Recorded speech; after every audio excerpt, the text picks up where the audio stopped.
Welcome to mysterious stories. మీరు ఎప్పుడైనా ఒక హోటల్ గదిలో నిద్రపోతూ ఎవరో మీ చుట్టూ నడుస్తున్నట్టు అనిపించిందా? ఇలాంటి సంఘటనలో ప్రతి రాత్రి జరుగుతుందంటే మీరు నమ్ముతారా? ఇది అమెరికాలోని స్టాన్లీ హోటల్లో జరిగినది. ఆ హోటల్లో రూమ్ నెంబర్ 217 లో జరిగిన కథ. ఒకప్పుడు అక్కడ పనిచేస్తున్న ఒక మహిళ అకస్మాత్తుగా చనిపోయింది. గదిలో స్టే చేస్తున్న వారందరూ చెప్పేది ఏంటంటే భయంకరమైన సంఘటనలు ఎదుర్కొంటున్నారంట.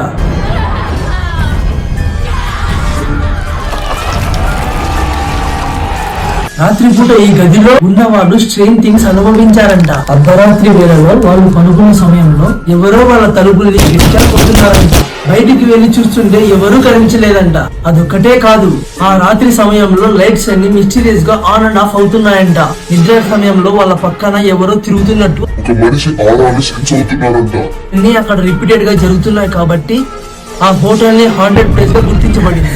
మీరు ఎవరైనా ఆ గదిలో ఉండడానికి సాహసం చేస్తారా? కామెంట్ చేయండి.